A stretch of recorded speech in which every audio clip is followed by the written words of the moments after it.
You're listening to the Options Insider Radio Network, the home of the Options Podcast. For more quality options programs, visit theoptionsinsider.com or search for Options Insider Radio Network in your podcast provider of choice. Listeners can also access all of our programming through our mobile app available in the iTunes and Google Play stores. Select programs are also available via live stream at mixlr.com/options-insider.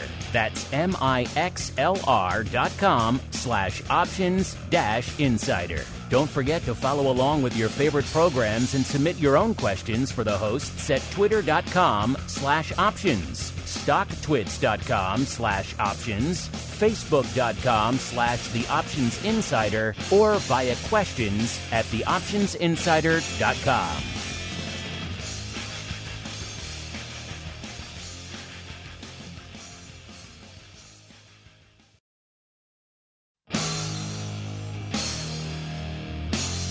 And now, it's time for the show that breaks down the options market from unusual activity alerts to market analysis, strategy overviews, listener questions, and much more. If it involves puts and calls, then our all-star panel will break it down. It's time to hit the Option Block with your host, Mark Longo from the Options Insider Media Group, and co-hosts, Uncle Mike TOSAW from St. Charles Wealth Management, along with Mark the Greasy Meatball Sebastian and Andrew the Rock Lobster GIOVINAZZI from OptionPit.com. And now, get ready to hit the Option Block.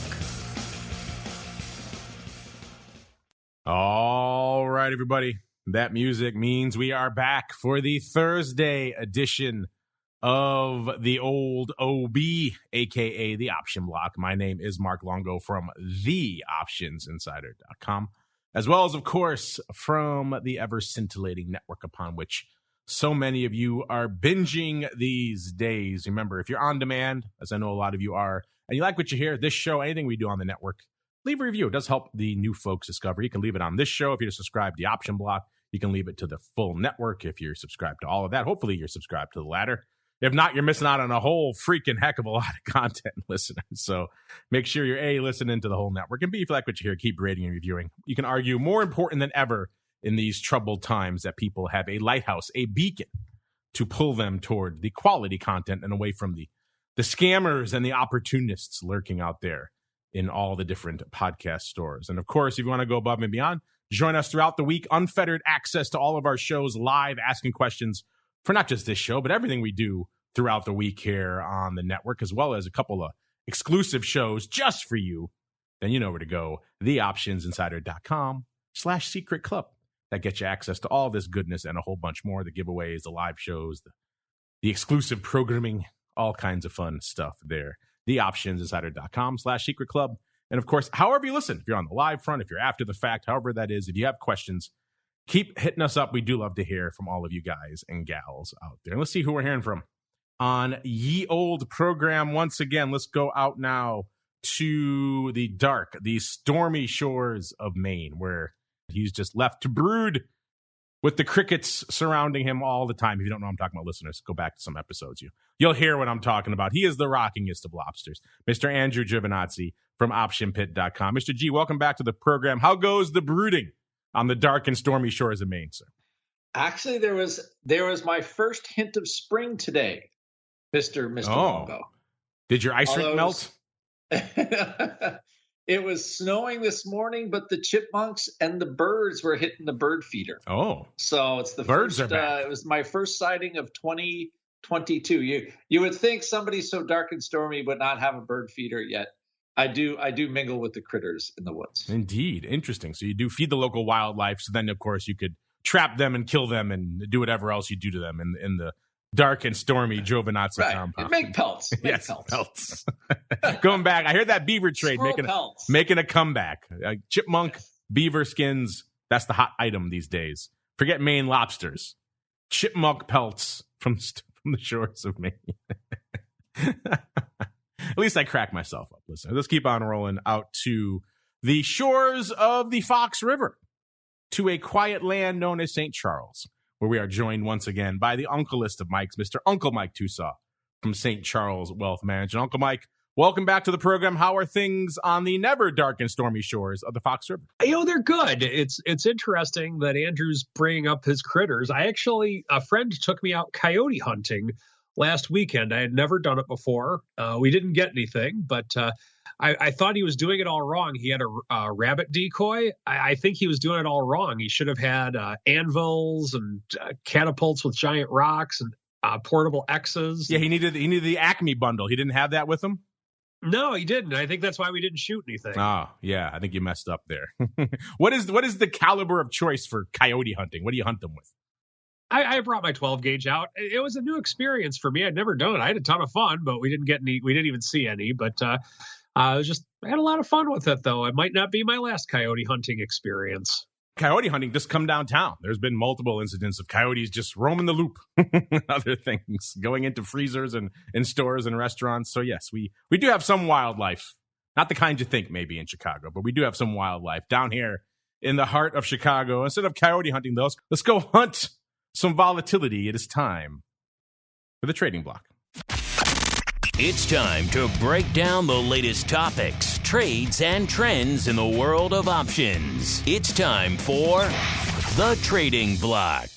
All right, everybody. Welcome to the trading block, the portion of the show where we break down what the heck is trading out there. And, for hunting some volatility, I guess you got to be kind of quick on the uptake today if you want to capture all that volatility, because there's a little bit less on the screen now than there was. It's kind of one of those weird days, listeners, and the market really can't seem to decide what it wants to be today. It's up, it's down, it's mixed. We're kind of in the mixed category right now. Dow up slightly, about 0.15%. S&P effectively unched, slightly in the red, but nothing really going on there. And then the NASDAQ off about 0.75 of a point. So once again, NASDAQ has a firm direction. The rest of the market kind of can't figure out what the heck it wants to do. So vol commensurately has been up, has been down, has been all over the place today as well. Now it's swinging back to the dark side as we kicked off the show. VIX had come in about another point or so, down to a little bit north of 30, about 30.25 when we kicked off the show. That's actually down a point from this time on Monday's show. A VVIX of the vol was looking north of 125 earlier this morning. Coming in to start the show about 122.5.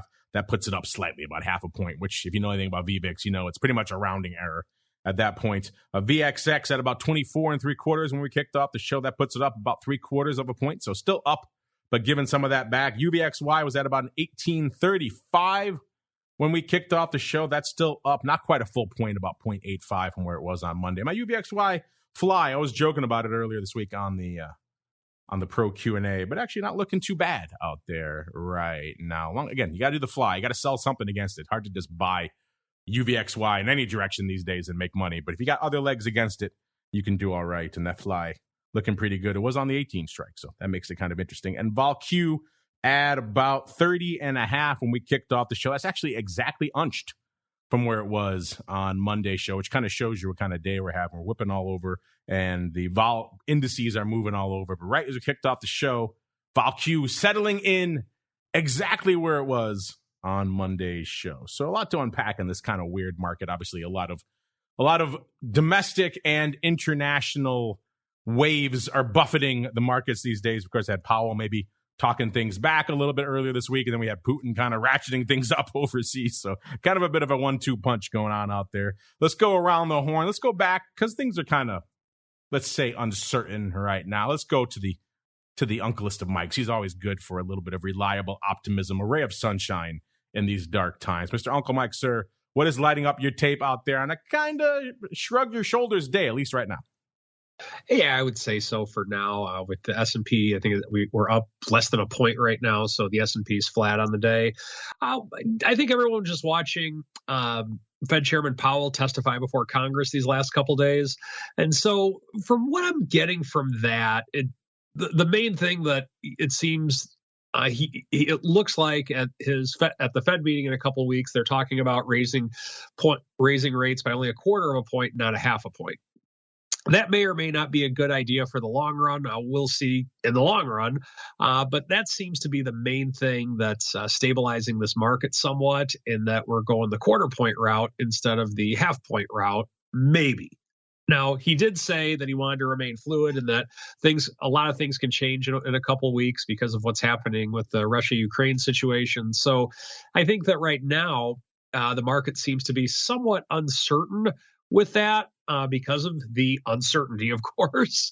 And the other thing is that we're awaiting non-farm coming out tomorrow. So I think the market's just kind of in wait and see mode, and we might get a break on something based on non-farm. Now, the other thing to consider is that it looks like there might be some more talks between Russia and the Ukraine about some possible more negotiations coming to fruition. We'll see what that happens. And so it seems that right now, the market's just kind of, like you said, shrugging up its shoulders. Now, the one thing that I am noticing that has not been shrugging its shoulders, that has been getting some pretty decent movement over the course of the last couple of days, is the exciting thing of the 10-year note. The 10-year note has kind of moved a little bit, how can we put it, all over the place for the last couple of days. In that we had a lot of buyers coming in on Tuesday, and then it sold off again yesterday. And then today there's a little bit of buying going on, but not a lot. So it seems to me that perhaps there was a lot of people buying before the Fed spoke. And then once Powell spoke, there's some selling going on. So for the time being, it looks like we're going to be a little bit more stable in that we're kind of right back to where we started before the Fed meeting. And I think that over the course of the next couple of weeks, it'll be interesting to see how treasuries react in this very important announcement or this very important meeting that the Fed's having in the next couple of weeks. So that's lighting up my tape. And the fact that we can't quite get through that 4,400 mark. I mean, we did briefly on the SPX, but we're just not. Seems like that's holding up this rally a little bit, but we'll see what happens. There's 3 more hours left, almost 3 more hours left in the trading day today. So we could break it, but time will tell. Time will tell indeed. Mr. Rock Lobster, sir, same question for you. What is time telling you about these somewhat shoulder-shrugging markets today? I think you said, it's funny. I was just doing the Nitro Trader with Mark, and he was trying to fill some spreads. And let's just say filling anything, not easy if you try to put an option trade the last couple of days. The liquidity providers, it's funny. I remember when, going through wars and going into wars and like the Gulf War and Afghanistan and then Iraq, like all this stuff. Just how illiquid things feel. When you're on a trading floor, you used to be able to feel these things. You could feel the illiquidity. You could feel, the theta melting in, your positions. Yeah, because nobody was there. It was a ghost town, right? So you could tell, it's kind of illiquid now. Nobody's here. Yeah, there's a reason why. They're all at Nobody's series. On the floor. Yes. They're all in series having a drink, waiting to see what happens. So, and there was opportunity, of course, but you waited till the prices came to you. And I think this is I think TOSAW, he's like, he has his rule, like, hey, I like to see, I want to see new highs before I, maybe put on, kind of get my longs on, and, it's definitely a time for caution. But I am adding to some longer term positions. I find it easier. There are some stocks out there where the vol's not terrible and the market hates them anyway. So it's not a stocks I expect to do anything in the meantime anyway. But short term position trading is very, I would say, not easy right now.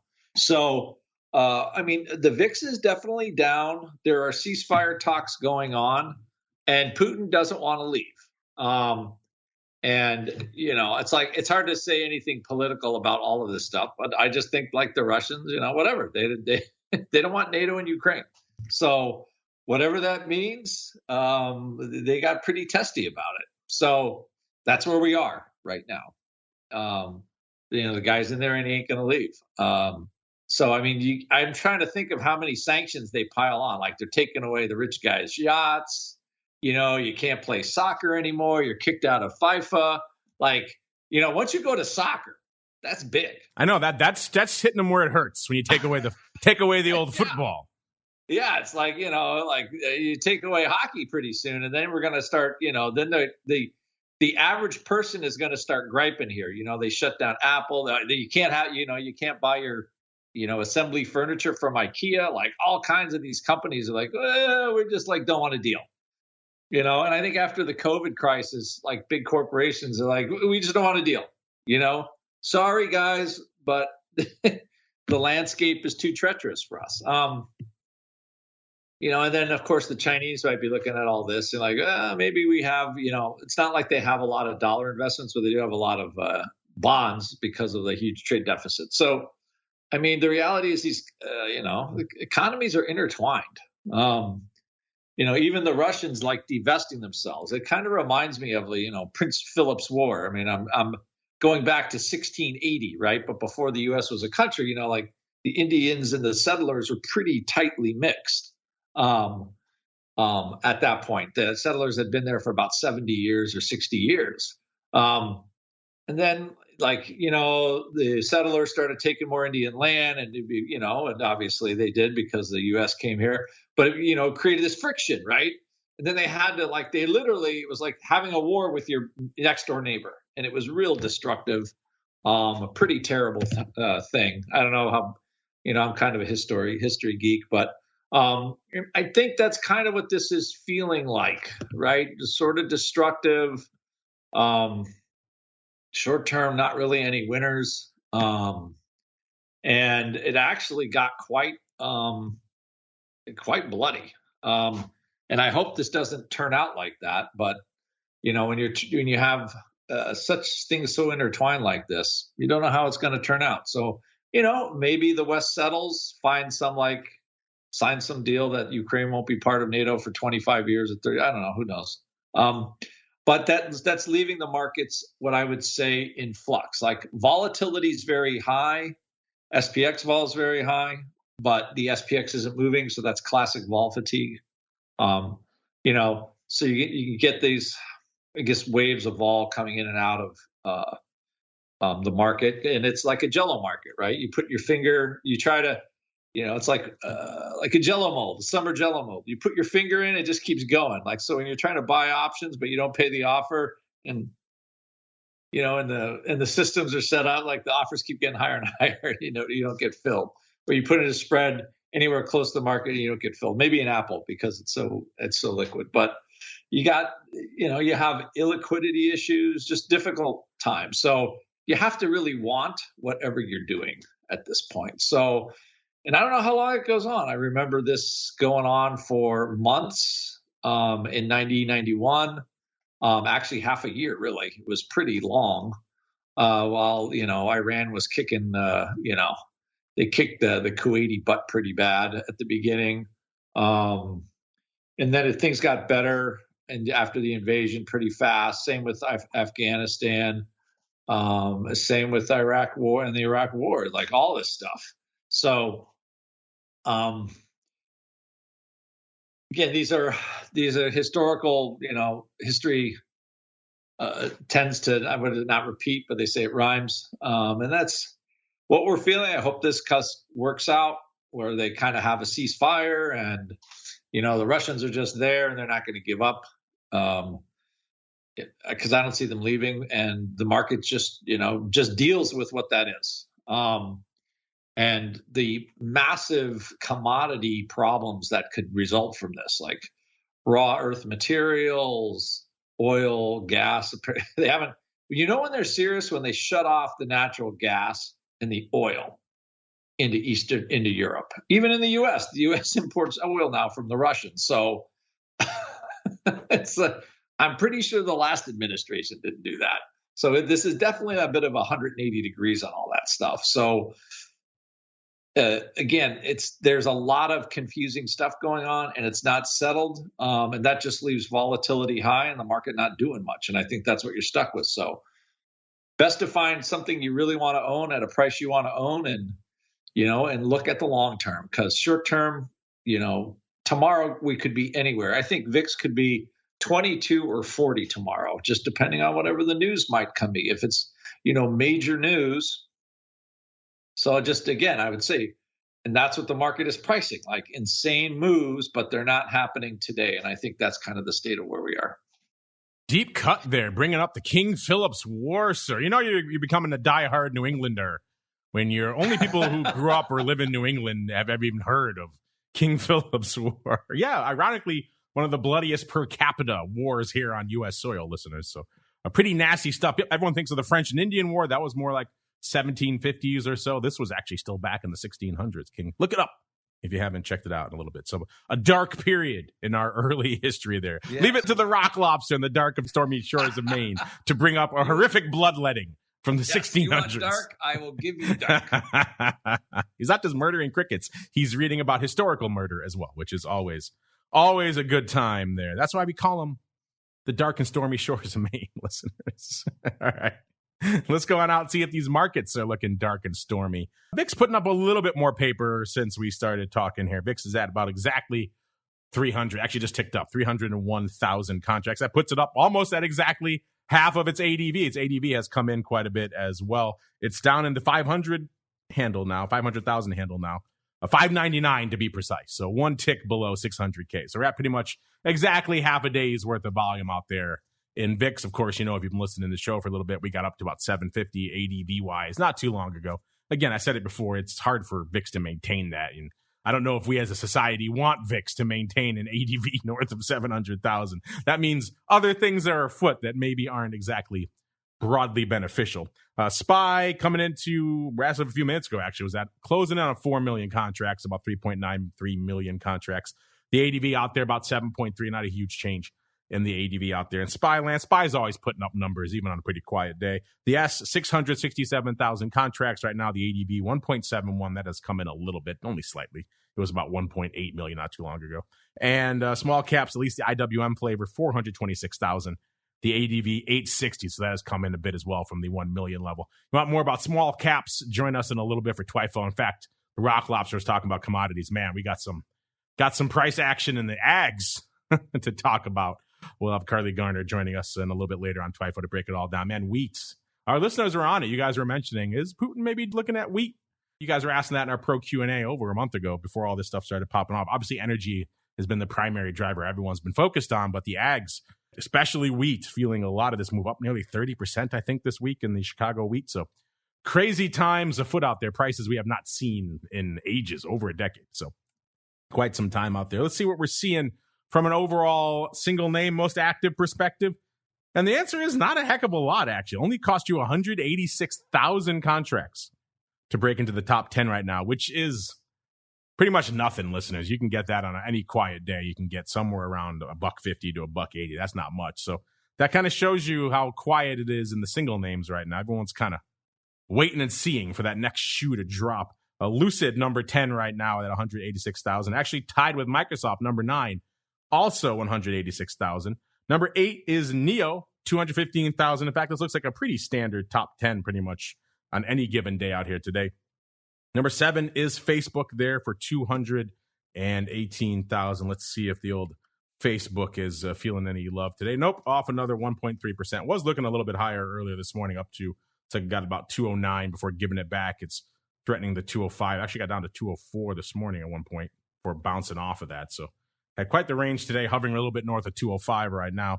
Good for number 7, 218,000 contracts. Number 6, SoFi. SoFi has been on our top 10 a lot of late. Back on there today, 237,000 contracts. SoFi selling off about $0.50 there, right around the 11 handle right now. Number 5 is our old friend Ford. They had quite the movie yesterday, and they're giving some of that back up today, off about 1.6%. They popped up over $1 yesterday. So I think they got up to close to 18.5 yesterday, somewhere along those lines. How did they get? 18.25 yesterday. So quite the move there yesterday after retreating during a lot of this crisis here, retreating a little bit again today. Good for number 5, 284,000 contracts. Number 4 is NVIDIA. Again, you can kind of just run any day, and number 3 and number 4 are kind of locked at this point. It's going to be AMD or NVIDIA in some order. Today it's NVIDIA number 4, 315,000 contracts. Number 3, it's AMD, jumping up quite a bit, 591,000. AMD can put up numbers even in the quietest of days, which is kind of interesting. It's like the new Roku. Used to be for a while there, Roku was one that was always a top 10, name, and it could do numbers regardless of what else was going on out there, which was a little mystifying to me. The volatility of set-top boxes, and now that has been replaced by the volatility of all things chips over there at AMD. Number 2 is Tesla, 724,000. That means number 1 is the old Apple, 953,000. There are rumors of their next event afoot out there, so probably giving them a little bit of action today, up about $1 or about not even 0.75% today, 167 and change is where they're trading right now. They got up to about 168.5 this morning before giving some of that back, selling off to almost 165.5 again. So a little bit of a range out there. It kind of reflects what's been going on out there today. We're rallying, we're selling off, we're rallying, we're selling off. Still waiting for the latest updates on the earnings move results, and earnings season reports, though you can check out the other ones we have for you over there, theoptionsinsider.com. As soon as we get the newest updates there from our friends over there at ORATS, we shall send them out to you there. Listen, I was looking really quickly. What we do have, though, when it comes to numbers, listeners, we finally have the numbers in our hot little hands for February from our friends over there at OCC. We've been wondering, everyone's wondering kind of, what does the future hold from an options volume perspective? No one thought, well, maybe I shouldn't say no one. I didn't think last year was going to really be the rock'em sock'em robots year that it was from a volume perspective. Nearly 10 billion contracts, threatening 1 billion a few times for monthly volume out there. Just crazy numbers. I didn't think we could really hit that. So I've kind of had some of the cynic beaten out of me. And maybe that's it. Maybe that's the inflection point. That's the capitulation. When my cynical heart recedes a little bit, that's when the market says, okay, we can dial back the options volume. That's pretty much what we saw in February. February was the first time we've seen a year-over-year decrease in volume. I'll have to go look and check to make sure, but I do believe this is the first time we've seen a year-over-year decrease since the start of the pandemic. February total volume down 2.6% compared to February of last year. Now, February of last year, obviously a bit of an outlier that we were still in the throes of all things meme madness this time last year. Of course, this year, it's not like we had a shortage of things driving vol and action in February of this year either. So it could be, I'll have to look at the trading calendar too. Sometimes how that calendar lines up, it could affect, you have 1 or 2 more days here or there trading. That could also impact those overall numbers. So, 2.6%, not a huge change. That could be just a day or two worth of volume, and you got that number differently. So interesting stuff here. The overall February volume was 807.3 million contracts, again, down 2.6%. Also a fair distance away from that closing in on 1 billion a month level we've been talking about for a while. We've seen it hit over 900 million multiple times, 930, I think 940, somewhere around there is the high. So well off of that as well. The ADV through February, 43.7 million contracts.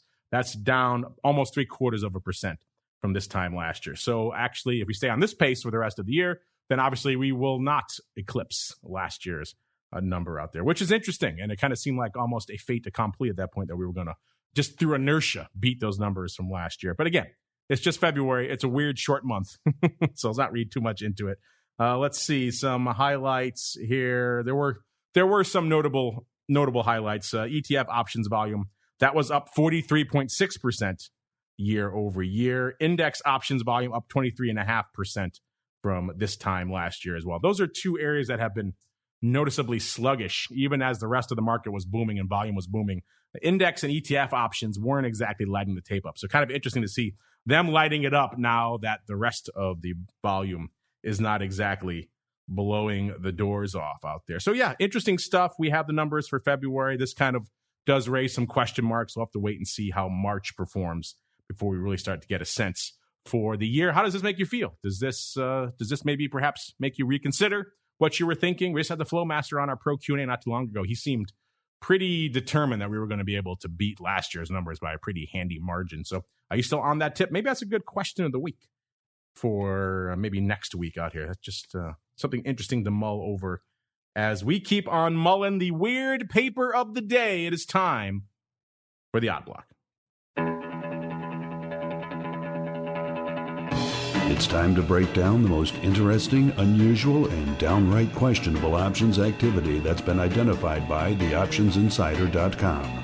It's time for the Odd Block.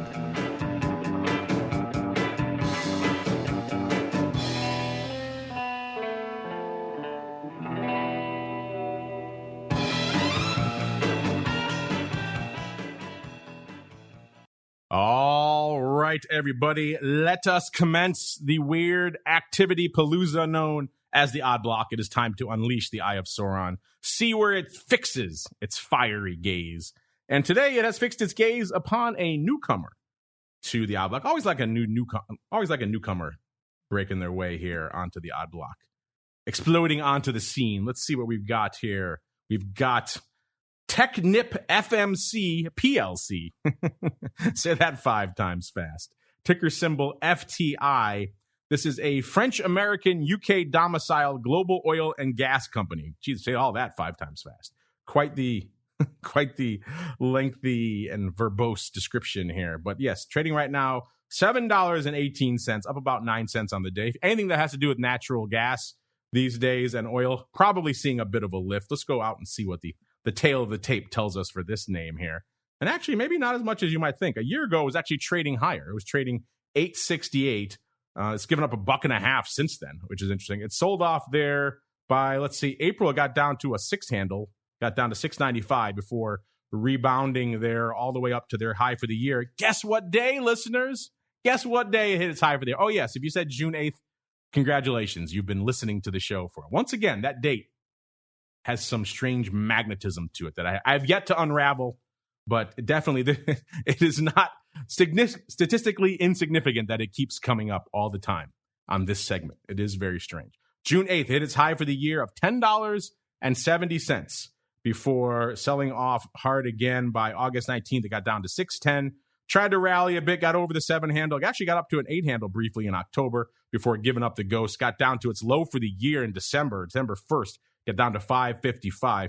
Ever since then, it's kind of been in rally mode. It got up to pretty much where it is right now, $7.18. That's kind of the high ever since that December 1st low, up almost a couple of bucks from there. So a little bit of upswing of late, as you might expect, given natural gas, but also maybe not as much as you might think. I mean, this was already trading $7 back in January.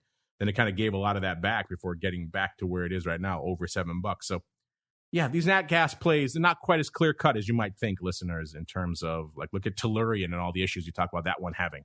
It's not just as simple as you buy a name that's heavily exposed to nat gas and it rallies instantly. Let's go out and see what our friend found out here. Looks like it may not be what you think. You might think, okay, nat gas energy, you might think some call love. No, it's the opposite. You got someone coming in today, listeners, and scooping up 4,653 of the April 7 puts, which is effectively the at-the-money put right now, or a little bit shy of 720. They paid 55 cents for these. They lifted the offer. That's 65 vol. That's nothing to sneeze at out there, listeners. The stock was pretty much exactly here when they did it, 717. Let's see. There are earnings, but I do believe expiration is before. Yeah, expiration's on the 15th in April, and the earnings are on the 26th. So not going to get any earnings protection through these. So Mr. Rock Lobster, it seems like someone may be fading a little bit of the recent rally in everyone's favorite Technip, easy for me to say, FMC PLC, or maybe fading some of the impact of this recent Ukrainian crisis, or all of the above, because they're scooping up some at-the-money puts in April, sir. What say you? An interesting one. Oh, my gosh. The oddest name for a company ever. Who comes up with this name? At least you don't get paid to say it all. I have to say it multiple times. I know. Well, you do like dipping into the minutia of the funky names. I have to say. This one's kind of hard to ignore. You do enjoy your oddball name in the odd block. It's kind of half the fun for you. Does the name, is it the same as the symbol? Do they mess it up? Do they screw with me? Do they mess with my head? You have all these issues coming into the odd block with these names. This is a one where, okay, you're buying the puts because you think you're protecting a gain. The vol's pretty, I would say vol's, it's in the middle. It's not super high. I think I don't think they're covering the earnings even. So again, I think maybe somebody's like, okay, well, there's going to be a quick pullback. And let's see here. Global energy services. Okay, pipe and infrastructure. Interesting. Okay, so I would say this is interesting. What's really interesting is why they would buy puts in this stock. Like, that's what makes it the odd block, sir. Yeah, it just doesn't hit me as one where, oil fields, under oilseed services, stuff like that. Like, I could see like a puts in stock trade maybe, but like buying the puts here, I mean, this is kind of it's an $8 billion revenue company with the market cap's only $3 billion. It's just the problem is it's in the wrong place. It does subsea and surface. It does all that undersea oil exploration services. So, I mean, you got to be realistic. A company like, is there that's not a field like, oh, I want to get into the, I want to get into undersea oil development, because I'm sure every Western country in the world is pretty much, saying, oh, no way to that. So, anyway, maybe they're just trying to lock in some gains, something like that. That's possible. But it's just a purchase that it doesn't seem like a useful put to purchase. That's all. It is a weird one. I mean, everyone else and their mother is scrambling to get long energy and nat gas, and this guy's scrambling to buy some puts. Does kind of strike you as odd, so definitely merits watching. Keep an eye on this one, just if for no other reason, listeners, than the name. It's just fun to say. What was it? Technic. I've already taken it off my screen here. Where was it? Here we go. No, there it is. Technip FMC PLC. Yes. All the consonants. All the consonants. That'd be a heck of a Scrabble word if they allowed proper nouns. That would get you everything. You get all of it there. Technic FLC. I can't even say it anymore. Let's move on, so I don't have to say this ridiculous name. We will keep an eye on it, though, listeners, because that is a little bit aberrant. People scrambling to suddenly buy puts when everyone else seems like they're inclined to the upside, or at the very least, maybe taking off some of that upside now. Interesting stuff here in the world of FTI. Let's move on out to some names we've profiled recently, because there isn't actually a heck of a lot lighting up the single names today. Interesting enough, listeners. Let's go out to trade from the heady days of January 27th. Oh, we were all right before the Ukraine invasion. Everything was fresh and right with the world. Spring was coming upon us. We were waiting to see if the groundhog would see his shadow. Good times on January 27th. And at the time on the show, listeners, we profiled what looked like some put love. So people buying puts. That's also a bit of a change of pace from what we've profiled pretty much nonstop for the last couple of years, which is people buying calls and selling puts. Now we're starting to see people actually buying puts, which is perhaps a sign of where we are in the markets right now. This was in Sirius XM, listeners. Ticker symbol SIRI, SIRI. This is the name that was, I won't tell you where it's trading yet, bit of a spoiler, but a year ago it was trading $5.89. Had a few nice pops, got up to $7.09, actually $7.29. Again, what day, listeners? June 8th. I do need to commission a study on that, because it is starting to get more than a little coincidental that the apex for the year and all these names, year after year, this is multiple years now, has been June 8th. That is strange. And then it sold off again, and then got down to $5.98 on January 26th before popping hard all the way up to $6.86 on February 9th. And that latter portion is significant for this trade, because what we profiled back on January 27th, listeners, was someone coming in and scooping up 21,096. They were not playing around, of the February 6 puts for 20 cents, but these were expiring on the 4th. So these were not even through traditional February expiration, which is probably a move this person came to regret. Because as I mentioned, there was a pop there in SIRI from a little bit shy of the 6 handle, 598 on January 26th.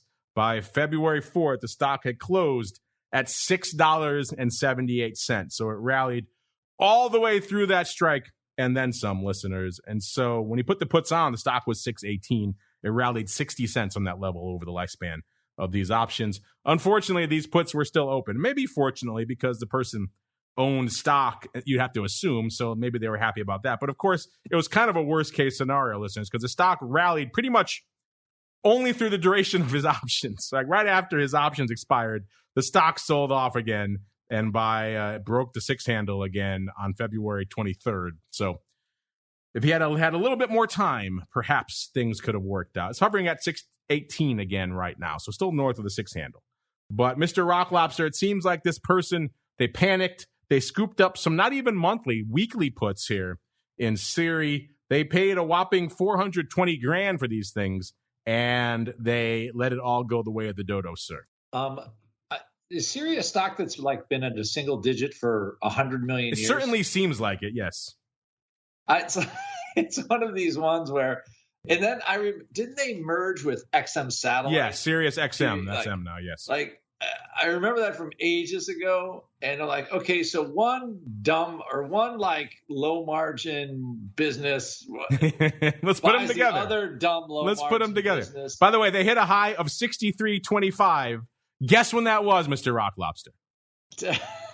10 years ago. More. March 3rd of 2000. Yeah. Because I remember trading that. Yes. And then it sold off. It was like the hottest stock for about 3 months. It sold off. Can't get enough of satellite radio. It got down to a 2 handle in November of 2001.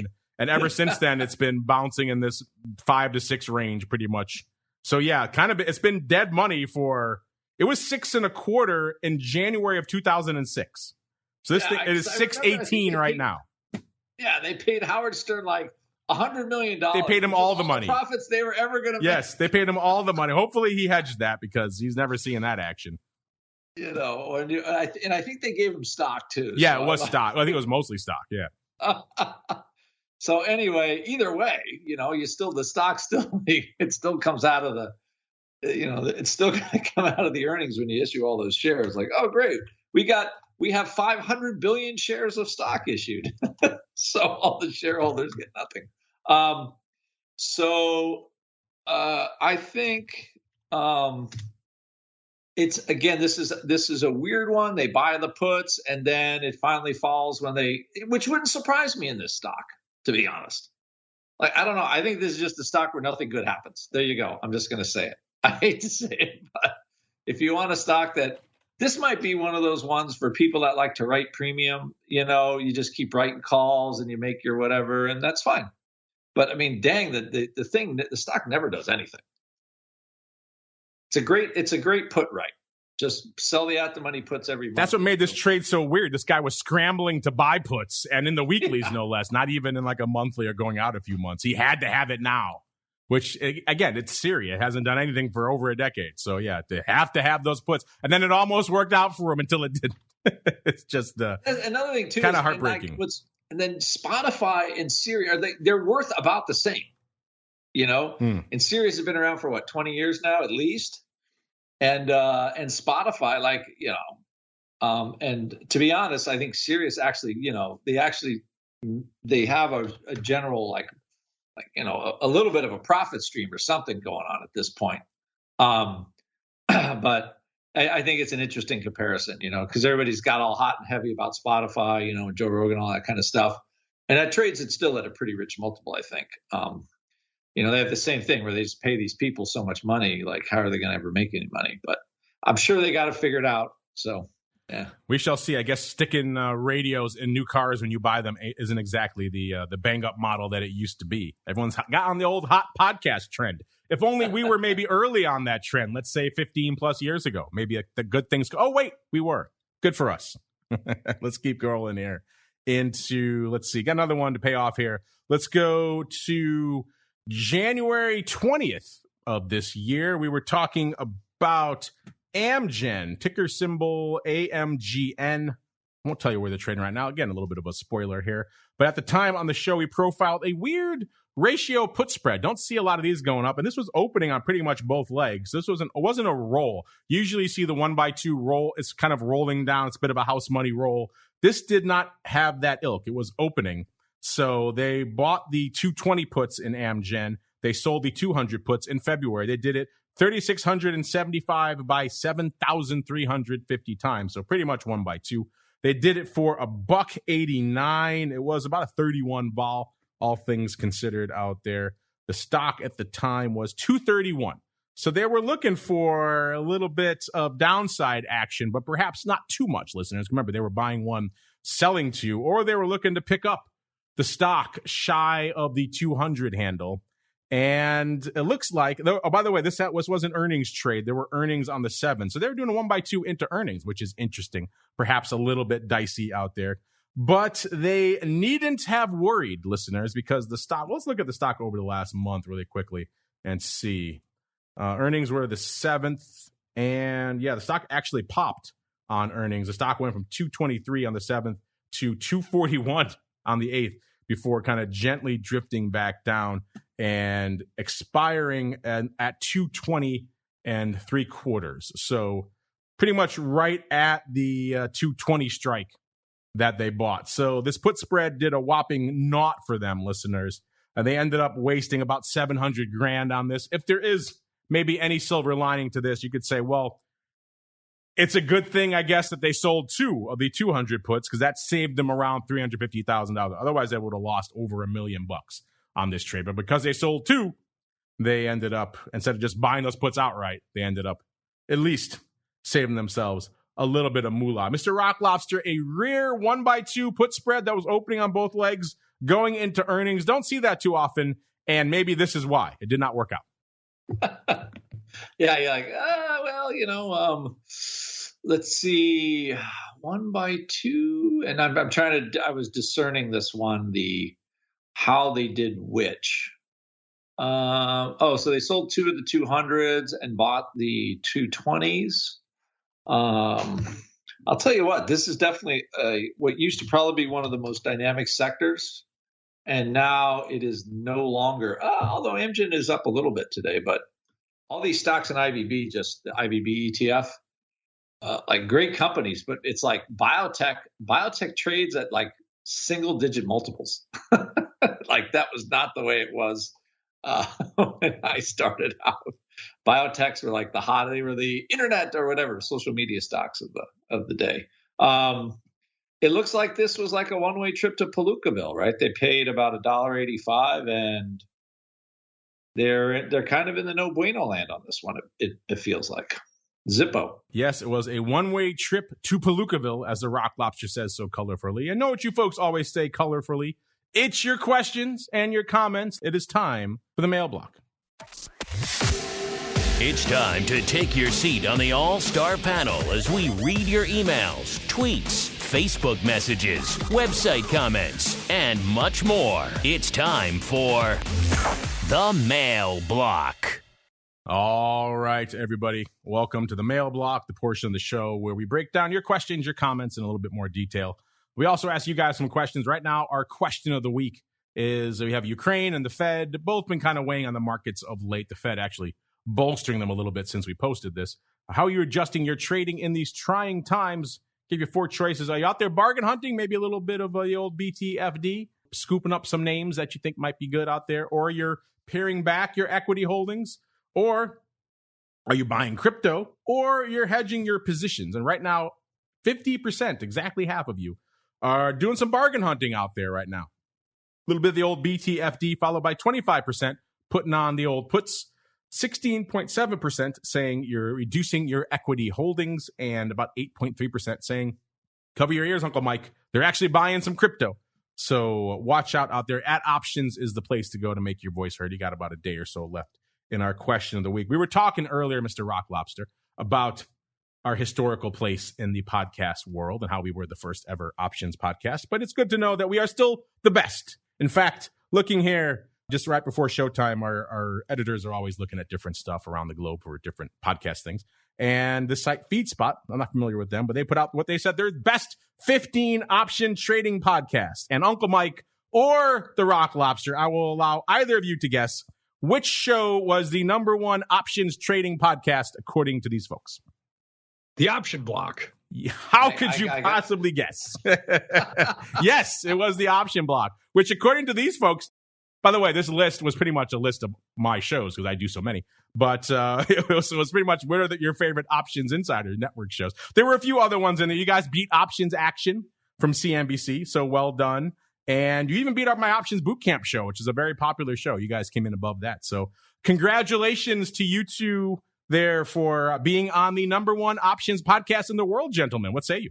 Humbled and honored, as always. It's it is quite an honor. I'm happy for all the listeners that that can handle the dark and stormy grumpy old man routine. Actually, I have students that now want to be part of the grumpy old man club because apparently it's so much fun. You need a new shirt. The Grumpy Old Man Club. Join the Rock Lobster here. And then Uncle Mike could have his, optimistic Uncle Mike shirt, and we could see which one sells better. A little bit of an A/B test out there. By the way, you guys should be thankful you're in the top 1% of podcasters around the planet. So congratulations to both of you out there. All right, let's keep on rolling here. Let's go to, we did the Red Dawn on Monday. That certainly seemed to trigger a lot of memory receptors for a lot of you 80s kids out there. A lot of people shared sentiments along those lines. You loved the movie. You thought the movie was crazy, which, again, the answer to both of those is yes. It's not mutually exclusive. That movie is A, awesome, and B, completely bonkers, which kind of makes it more awesome. I'll just read this one. This comes from YouTube, which I know a lot of you are listening to the shows, I should say, on YouTube these days. If you like YouTube, it's kind of an under-heralded podcast platform. It's not our first distribution platform, obviously. But if you like listening to the shows on YouTube, have at it. They're out there for you. And Sean Keane came in from YouTube. He said, loved Red Dawn as a kid. Haven't seen it in 30-some-odd years. Yikes. Time erosion. I'm starting to feel that gamma squeeze. Yeah, aren't we all out there? But yeah, that was a fun one. I don't know, Mr. Rock Lobster, you're not really a huge 80s guy. Do you have any, you weren't on the show on Monday. Do you have any enduring memories of the epic 80s film that was Red Dawn, sir? Yeah, I actually have to laugh. I just remember the Cubans. Yes, the Cubans were the bad guys. Cubans paratrooping into Michigan, which I thought was Michigan at the time, turned out to be Colorado. Either way, it makes no sense that Cuban paratroopers are dropping in there. But who wants to make sense when you're doing Red Dawn? How many can there be? 50? Like, how many Cuban paratroopers can there be? Enough to conquer all the Cubans in charge of this little town. Enough to conquer Michigan and or Colorado, apparently. I think it was also an excuse to put in every handsome dude in Hollywood at the time, as I recall. There's like Patrick Swayze. It very much was. It was all the ladies and all the boys of the 80s. It was Patrick Swayze. Yeah. It was Charlie Sheen. It was C. Thomas Howell. It was Jennifer Grey and Leah Thompson, I want to say. Yeah. So basically they had the same cast in every movie. Yep. They just changed what the movie was about. Now they're fighting the Russians. Next movie, they're making out in high school. Who knows? It was... Yes, I actually remember that. I thought that movie was mildly entertaining just because you go to the movies, I'm sorry, but I want to be entertained. And it was just beyond goofy, It was beyond goofy. Pretty dark, too. No spoilers, but it doesn't work out well for any of them. So, yeah, the 80s always had a dark twist. Mr. Uncle Mike, have you updated your viewing since then? Have you had a chance to catch the 80s genius that is Red Dawn since Monday, sir? I have not, but it's definitely on my list. One of these days, I want to hear your own personal viewing report, your personal report of the 80s masterpiece that is Red Dawn. Instead, let's go to this one here quickly from Jason. Jason Cruz. He says, apologies if this has been covered. I'm behind a couple of episodes. What happens to a short put if the ETF liquidates before expiration? Well, unfortunately, we all did see this not that long ago. It seems like a long time ago now because of all the madness that's happened since 2020. But Volmageddon 2018, a ETP known as XIV, kind of infamously imploded. Mr. Rock Lobster, did you recall that? It seems like a lifetime ago now, doesn't it, Volmageddon?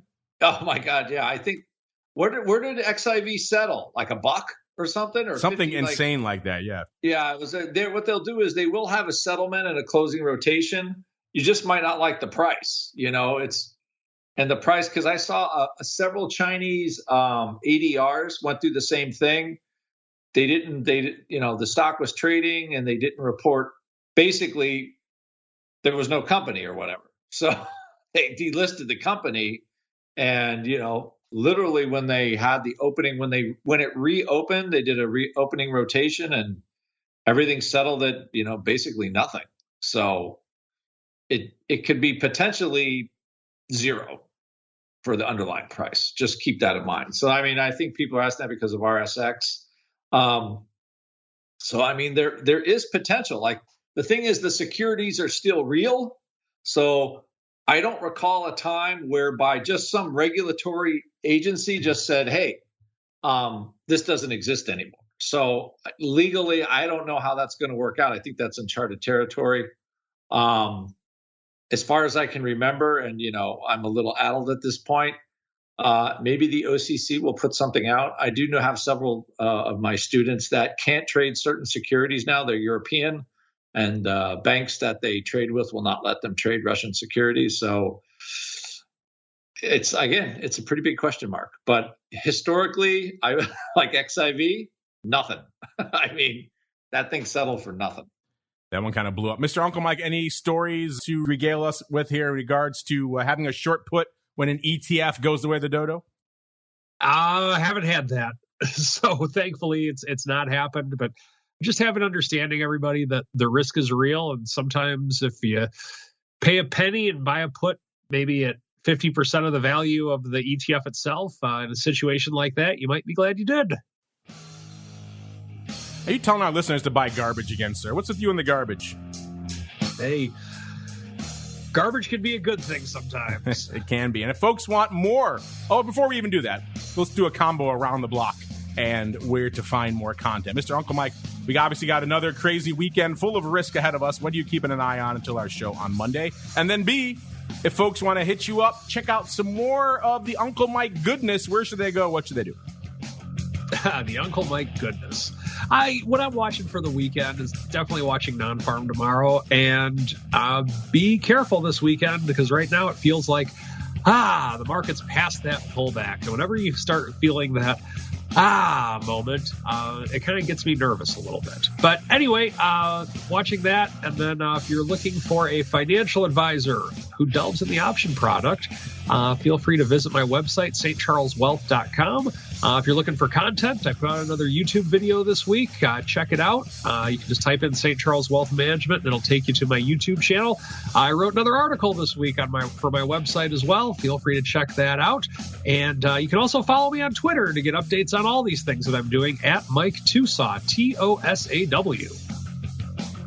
Give the man a follow. At Mike TOSAW is the place to go on Twitter. St. Charles Wealth is also the place to go for all of his goodness online. And find him on the old YouTubes as well. He's got a video or two you may want to check out. And Mr. Rock Lobster, what are you keeping an eye on through this heady weekend here ahead of us? And then B, where should folks go if they want to get more Rock Lobster and or Volman in their lives? This weekend, say like Mike said, I think if you want bargains, look long term. I've been kind of like, I do this thing where every week I just add a little to a long-term position outside of any short-term positions. I haven't added much to the short-term position, I have to admit, this week. A couple of trades, but not very much. Just because vol's high and things aren't moving, and they're hardly decaying. So it's like, a very odd situation. Like I said, I think things can turn around for better or worse in a heartbeat at this point. So just for listeners to, be aware of that. Sad but true. And on a hot brighter note, go to optionpit.com. Our trade ideas have actually been doing quite well. So go to our membership page and grab any one of our products. So again, since we are aware of all of these, let's just call them geopolitical shenanigans, that is how we lean our trading as well right now. So it is a condition, and you just got to trade what you see. And it's a mess till it ain't. A mess till it ain't. That could also describe the Rock Lobster's life. But instead, let's check out optionpit.com to learn more, all of his various newsletters and fun stuff. If you need more Rock Lobster in your life, he'll be back for all you Secret Club cool kids tomorrow, 2 p.m. Central, 3 p.m. Eastern, to join me to break down the weird week worth of options activity over there in Options Oddities. But don't worry, we're not done yet, listeners. Hang out, have a beverage. If you're in the live chat, listen to some fun stuff. We'll put it in there for you. We'll be back in exactly 26 minutes with Carly Garner to join me there on TWIFO to break down, to put it mildly, the insane commodity markets out there right now. A lot to unpack on TWIFO. You can get started right now checking out cmegroup.com/TWIFO, or check out their Twitter. They tweet out the Mover and Shakers report right before the show starts. And then, of course, back again tomorrow, Ball Views, noon Central, 1 p.m. Eastern, Options Oddities after that, 2 p.m. Central, 3 p.m. Eastern. Then back again on Monday after hopefully not another crazy weekend with another episode of the Option Block. Stay safe out there, everybody. You're listening to the Options Insider Radio Network, the home of the Options Podcast. For more quality options programs, visit theoptionsinsider.com or search for Options Insider Radio Network in your podcast provider of choice. Listeners can also access all of our programming through our mobile app available in the iTunes and Google Play stores. Select programs are also available via live stream at mixlr.com/options-insider. That's mixlr.com/options-insider. Don't forget to follow along with your favorite programs and submit your own questions for the hosts at twitter.com/options, stocktwits.com/options, facebook.com/theoptionsinsider, or via questions@theoptionsinsider.com.